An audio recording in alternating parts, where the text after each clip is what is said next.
हो, ये दिन भी अच्छा। दुनिया किस तरफ जा रही है, तो ये तो बहुत बड़ी शिकस्त फाश है अमेरिका के लिए। एनआईए ने एक बड़े अंतर्राष्ट्रीय आतंकी साजिश का खुलासा करते हुए 7 विदेशी नागरिकों को गिरफ्तार किया। एनआईए ने अरेस्ट कर लिया है यूक्रेनियंस को और एक अमेरिकी नागरिक को ओवर ड्रोन टेरर प्लॉट।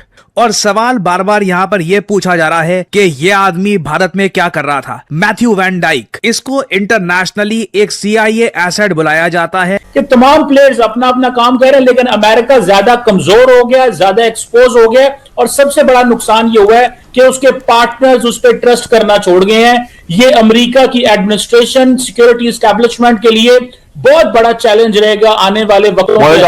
अभी आहिस्ता आहिस्ता अमेरिका ये बताना शुरू हो रहा है कि कितने लोग उसके मारे जा चुके हैं, कितने जहाज उनके गिराए जा चुके हैं। कहीं ऐसा ना हो कि हाथों के इशारों से लोग अब बताना शुरू कर दें। डोनाल्ड ट्रंप साहब ने तो 7-0 का इशारा किया था, मैं उनको 10 का और 0 का इशारा करके बता रहा हूं, वो जरा अपनी डायरी में कहीं नोट कर लें। जो पहले उन्होंने दावा किया था कि हम जो न्यूक्लियर असासे हैं उसको लेने के लिए फोर्स भेजेंगे, आई स्पेशल फोर्सेस भेजेंगे, हम जाके वो उठा लाएंगे, जैसे वो चौक में पड़े हुए हैं बजा के चुकने हैं। यही हाल इनका खाज का। जिन 7 विदेशी नागरिकों को पकड़ा है, जिनमें बताया जा रहा है एक अमेरिकन भी है जो सीआईए का एजेंट भी है। इस जासूस ने सीरिया, लीबिया, अफगानिस्तान, इराक और वेनेजुएला में सत्ता परिवर्तन के लिए अमेरिकी सेना की मदद की और अब इसका अगला टारगेट भारत था। रशिया ईस्टर्न यूरोप और बाकी यूरोप को कह रहा है कि इसकी सिक्योरिटी गारंटीज पे ना यकीन रखें, और बाकायदा वो इंटेलिजेंस भी प्रोवाइड कर रहा है कि अमेरिकी एसेट्स जो हैं मिडिल ईस्ट के अंदर कॉम्प्रोमाइज हो। और हमारी और रूस से जो कूटनीतिक समझौते हैं उसके मद्देनजर ये जो टिप ऑफ मिला है रूस से, उसके बाद ये प्रकरण जो है इसके ऊपर कार्रवाई हुई और परिणाम देश के सामने है। जो कतरी जो फॉर्मर प्राइम मिनिस्टर है उसने कहा है कि हम इनकी जंग क्यों लड़े, इन्होंने हमें भी इख्तियार दे देने, दूसरों को भी देने, और ये आपस में हमारी लड़ाई कराते रहेंगे। ये सामान्य खतरनाक वाली बात नहीं है, ये अत्यंत अत्यंत गंभीर प्रकरण है। और हमारी और रूस से जो कूटनीतिक समझौते हैं उसके मद्देनजर ये जो टिप ऑफ मिला है रूस से, उसके बाद ये प्रकरण जो है इसके ऊपर कार्रवाई हुई और परिणाम देश के सामने है। 7 जो पकड़े गए हैं उसमें 1 अमेरिकन है और 6 यूक्रेनियंस हैं। इनके मंसूबे और इनके बारे में तो हम आपसे डिस्कशन के दौरान हम चर्चा करेंगे, लेकिन किस शातिर दिमाग के तरीके से ये बताया जाता है, ये 7 तो पकड़े गए हैं, लेकिन इसके अलावा 14 यूक्रेनियंस अलग अलग स्थानों पर अलग अलग तरीके से आए थे टूरिस्ट वीजा पे, और जिससे किससे कि यहाँ पर पहले अलग अलग मार्गों से आए, फिर अलग अलग तरीके से छितरा करके आसाम के जरिए ये मेघालय पहुंच जाए, मेघालय से म्यांमार पहुंच जाए।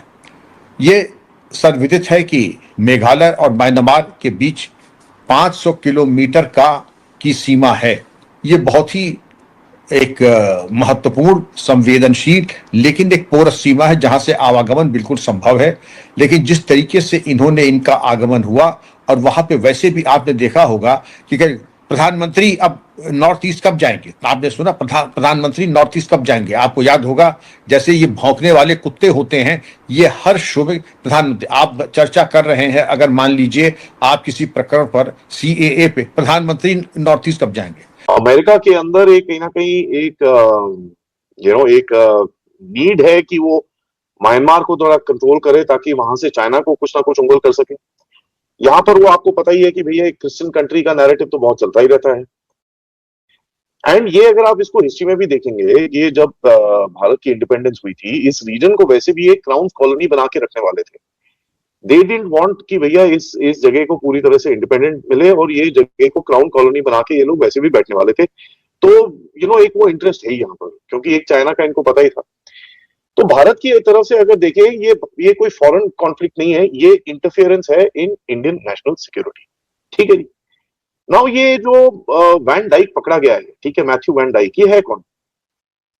ये पट्टा बड़ा फेमस है, ठीक है। ये लिबिया में भी पकड़ा गया था, ये यूक्रेन में भी पकड़ा गया था, इसने बहुत जगह पे काम करा है। एंड कहीं ना कहीं अगर मैं आपको थोड़ा सा इसका हिस्ट्री बताऊं, मैथ्यू वैन डाइक ये गद्दाफी के एंटी गद्दाफी इकोसिस्टम में था, वहां पर पकड़ा गया था, और कहीं ना कहीं इसने वहां पर सजा वजा भी काटी है। मैं आपको इसकी एक फोटो दिखाता हूँ जो ये जेल सेल के अंदर था, ये देखिए, ठीक है, ये गद्दाफी के टाइम की बात है एंड ये पकड़ा गया था यहाँ पर, इसने काफी मार खाई थी, उसके बाद भाग गया था वहां से। सो ये पकड़ा गया था। नाउ एक कोई यहाँ 3, 4, 5 महीने 10 महीने के लिए था अंदर, उसके बाद भाग गया एंड देन वापस आया कॉन्फ्लिक्ट के अंदर एंड कहीं ना कहीं इरेगुलर वॉरफेयर में इसने पार्टिसिपेशन करना शुरू करा। लीबिया का जब गेम खत्म हुआ, ये निकला नहीं वहां से, he basically became a warfare operator. ठीक है, जहां पर ट्रेनिंग, आइडियोलॉजिकल जो मोटिवेशन होता है, कॉम्बैट एंटरप्रेन्योर होता है, ऑर्गेनाइजर होता है। इसने एक ऑर्गेनाइजेशन बनाई जिसका नाम था सन्स ऑफ लिबर्टी इंटरनेशनल, जो बेसिकली फॉरेन वॉलंटियर की मोबिलाइजेशन करता है, इरेगुलर वॉरफेयर के अंदर सपोर्ट करता है, आपको ट्रेनिंग और एडवाइजिंग करता है, बैटलफील्ड में आपकी असिस्टेंस करता है एंड जो दुनिया में एक्सपर्ट्स हैं उनको लाके आपको जिस तरह की जरूरत है उसको उस तरह की आपकी कैपेसिटी बिल्डिंग भी साथ में करता है। एंड कहीं ना कहीं अगर आप देखेंगे, ये बेसिकली ये लिमिटेड नहीं था सिर्फ लीबिया के कॉन्फ्लिक्ट के अंदर, इसने काफी हद तक इराक में भी काम करा है। ठीक है, इसने यूक्रेन के अंदर भी काम करा है। He basically spoke, he is also fought in Afghanistan. तो अफगानिस्तान में, लिबिया में, यूक्रेन में, मतलब हर जगह ये इसका नाम है। अब इसको आप देखेंगे कि इसकी फोटोएं मैं आपको 2-4 दिखाता हूँ। he's got his fingers into everything। अब एक तो यार देखिए, ये पैसे बनाने की चीजें होती हैं, पैसे बना के, देखिए इराक की बात है, पैसे बनाने की करतूतें होती हैं। एक तो वो है, ठीक है, ये लिबिया की फोटोग्राफ है, ये यूक्रेन की फोटोग्राफ है। So this guy has been pretty much everywhere and इसने काफी मतलब अपना नाम बनाया है एज अ मर्सनरी। ठीक है, तो जरा इसके बारे में जरा देखें। इराक और सीरिया के अंदर ये बड़े फ्रैगमेंटेड से वॉर जोन्स हैं, कोई एकदम मैसिव वॉर नहीं है, अलग अलग जगह में डिफरेंट बैटल्स हैं, नॉन स्टेट एक्टर्स हैं, स्टेट एक्टर्स हैं, प्रॉक्सी, बड़े सारे प्रॉक्सी हेवी एनवायरनमेंट है और उसके अंदर ये बड़ा घूमता है। अब इसका लिंक एक क्रिश्चियन मिलिशियाज जो हैं और क्रिश्चियन ऑर्गेनाइजेशंस हैं उनके साथ भी है। कई लोग इसको बोलते हैं कि इसका लिंक CIA के साथ भी है। 100% मतलब तो नहीं बोल सकते, बट अगर आप मुझे पूछें तो 90% तक ये CIA के साथ है। मेरे पास एविडेंस नहीं है तो मैं आगे आपको कंफर्मेशन नहीं कर सकता। अगले कुछ दिनों में चीजें बाहर निकलेंगी और मैं आपके साथ इसके बारे में पूरी डिटेल में एक जो हमारी डीप डाइव होती है उसको मैं करूंगा। तो CIA का एंगल हो सकता है और क्रिश्चियन मिशनरीज का तो एंगल है ही यहाँ पर। ठीक है, और ये जो क्रिश्चियन मिशनरीज इस रीजन में, नॉर्थ ईस्ट के अंदर एंड ऑफ कोर्स म्यांमार में काम करती हैं, ये अभी से नहीं, ये सेकेंड वर्ल्ड वॉर के टाइम से काम कर रही है। इन लोगों ने यहाँ पर अपना पूरा एक इकोसिस्टम बनाया है जहां पर अपने इंटरेस्ट जितने भी हैं इनके और बाकी सारी जो चीजें हैं उस पर ये लोग बहुत काम करते हैं। जय हिंद दोस्तों, आपको ज्ञात होगा कि पाकिस्तान और पाकिस्तान की मीडिया भारत के बगैर अपना खाना पानी चला ही नहीं सकते। पाकिस्तानी यूट्यूबर्स हो, उनकी मेन मीडिया हो या उनके मीडिया पर्सनल्स जो कि यूट्यूब पर बैठकर ही अपना दाल भात चलाते हैं, उनको भारत के बगैर कुछ भी दिखाई या समझ में नहीं आता है। इन लोगों की मजबूरी ये है कि भारत को मन से घृणा करने के बाद भी भारत की प्रशंसा करनी पड़ती है और कुछ न कुछ सकारात्मक बोलना पड़ता है। हालांकि इनके चेहरे के हाव भाव से हमें पता चल जाता है कि ये जो बोल रहे हैं उस सब पर इनका विश्वास बिल्कुल नहीं होता। जहाँ तक बात रही पाकिस्तानी मीडिया और यूट्यूब चैनल्स की, भारत के बगैर इनका दाना पानी चल ही नहीं सकता। ये जब तक भारत को कोस न ले और या भारत की कुछ कमियां न बता दें, इनका काम चलता ही नहीं है। मनोरंजन का क्षेत्र हो या बात हो खेल जगत की, चाहे विज्ञान का क्षेत्र हो, चाहे पॉलिटिकल